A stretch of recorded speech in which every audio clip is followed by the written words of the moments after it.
Hello and welcome to my channel English with Michael sir.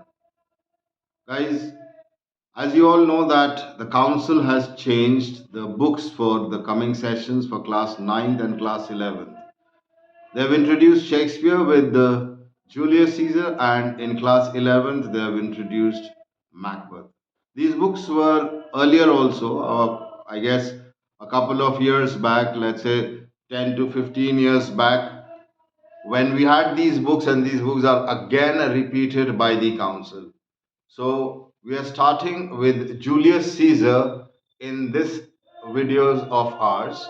So let me brief you about Julius Caesar. He was a Roman emperor, but let's not go back into the history of Julius Caesar. We'll come straight away to Shakespeare, how Shakespeare has introduced Julius Caesar. Now, this play of Julius Caesar is a tragedy.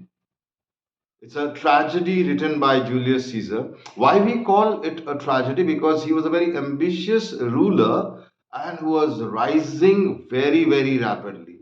And this was not taken by his enemies who conspires against him, and that led to the assassination of Julius Caesar.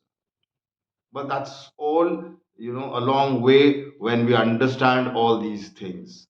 So let me come straight away to the Act 1, Scene 1 of Julius Caesar. Now, in the opening scene, this scene takes place in the street of Rome. The street is completely decorated, adorned, and there are people gathered in huge number on both sides of the roads. People of all sorts, all categories, all occupation, especially the lower middle class people. Now, this kind of crowd we normally see, children, when there is some big, celebrity is coming. People are excited to just have a glimpse of him. Here also we see that they are eagerly waiting for the arrival of Julius Caesar.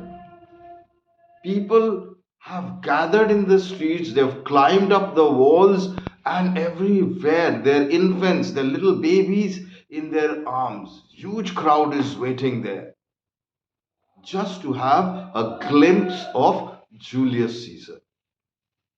At this point of time, we see the two opening characters in this play, Flavius and Marulus. These are the two characters, these are publicans. Now, let me make it clear who are these two people, Flavius and Marulus. You can say they are officials, they were tribunes. Like we have police officers, constables who are on the streets to remove the crowd. ऐसे ये लोग बहुत सारे लोग इकट्ठा हुए थे, तो ये Flavius and Marulius, they were there. They had a kind of aversion, a kind of hatred for Julius Caesar. And they did not want that Julius Caesar should gain this popularity. Because the crowd that was assembled, that was gathered here, they were mostly illiterate people belonging to the lower middle class. They were from different occupations. There were cobblers, there were carpenters, and all sorts of people were gathered here.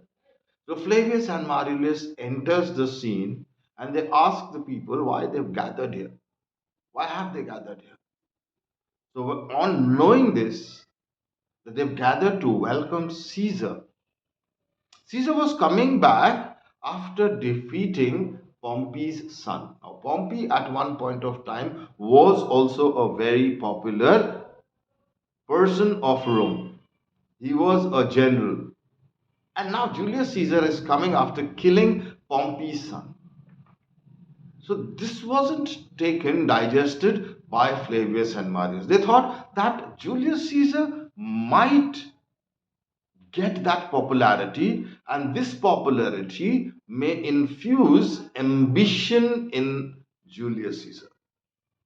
So without wasting much time, let's come to the text. And now in this video, children, you will get line by line explanation of Julius Caesar. See, Shakespeare's English is a little difficult to understand, especially for those children who are now going to be promoted to class ninth. Till now, they've learned simple English, their understanding of English is good. But now, when they will read Shakespeare, there will be different words what they may not understand. So I take it for granted that you understand simple English.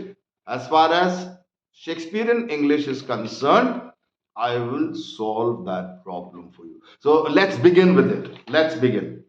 So let's come up. We see in Act 1, Scene 1. This is a street of Rome where we see Flavius and Marullus and a throng of citizens. Throng means a huge crowd of citizens. Now, Flavius and Marullus are confused why these people have gathered here. It was a working day, and for the labor class, every day is important for them to work, to get meals twice a day. They have to work every day. And they were not at their workplace, they were not in their shops. They were all gathered there. So Flavius says and rebukes them. He actually scolds them and says in the first speech, "Hence home, you idle creatures, get you home." Hence home, you idle creatures means go back home, you idle creatures. Idle means without any work. You people, you don't have any work, get back home. Is this a holiday? What, know you not? Being mechanical, you ought not to walk upon a laboring day without the sign of profession. He is trying to tell them that, he's asking them actually in a very taunting manner, that is it a holiday? And when it is not a holiday, what are you people doing on the streets? You are supposed to be in your shops. You are supposed to be at your work. And being mechanical means being a labor class. You are not supposed to walk freely or idly. You cannot have a gala time. You cannot, it's not even a festival. That why are you out? Why have you taken a holiday? Why have you taken a leave on a laboring day, on a working day? This is a working day for you. And there is no sign of profession. Now, sign of profession means, like for example, a carpenter on a working day should be seen with his tools, with a hammer, for example.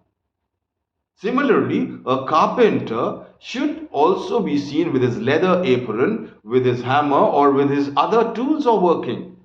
But there was no sign of tools as per their profession. So he asks one of them, "Speak, what trade art thou?" What is your occupation? What is your trade? The first citizen says, "Why, sir, a carpenter." Very directly he says that, "Sir, I am a carpenter." Marullus, "Where is thy leather apron and thy rule? What dost thou with thy best apron on?" He says, if you are a carpenter, then on a working day you are supposed to wear your leather apron. And you should also have your measuring scale. Your rule. Where is your measuring scale? Where is your rule? And why are you wearing your best clothes with your best apron on? Moving on to the second one, he says, "You, sir, what trade are you?" What trade are you means, what is your occupation? Now, children, this second citizen is quite a humorous character we see. He is a little bit naughty, you can say, a little bit fearless. He is not afraid of the officer, the tribune, and he doesn't give a direct reply. He doesn't reveal his occupation directly. And he says, "Truly, sir," in respect of a fine workman. He doesn't call himself a laborer. He says that I am an artist, I am a fine workman. I am but, as you would say, a cobbler. He says, you can compare me with a cobbler. Not answering directly that I am a cobbler. Marullus gets a little agitated, he gets a little angry and says, "But what trade art thou? Answer me directly. Just tell me, what is your trade? I want to know what's your occupation. The second citizen doesn't give him a direct reply, and he says, a trade, sir, that I hope I may use with safe conscience.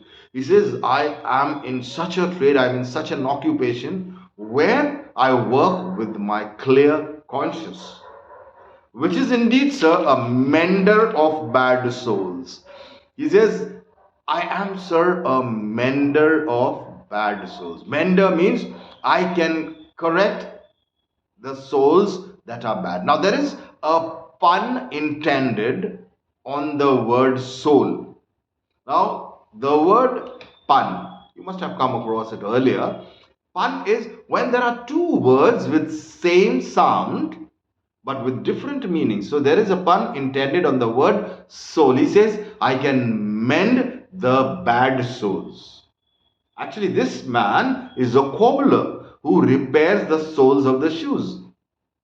But here, just in a joking manner, he says, I repair bad souls, not making it clear that I am a cobbler, I repair shoes. He says, I am a person who can mend bad souls. Mend bad souls means the souls, the people who are bad, I can set the wicked people right. Now children, today we are going to take till here, and in the next video we will continue and go forward with the scene and try to complete the scene. I hope you must have got a little bit of idea about Act 1, Scene 1. Now, if you've understood, if you've liked this video, please like and subscribe this video. I'll be coming up with some more videos completing the entire syllabus of Julius Caesar, and later on I'll also come up with stories and poems.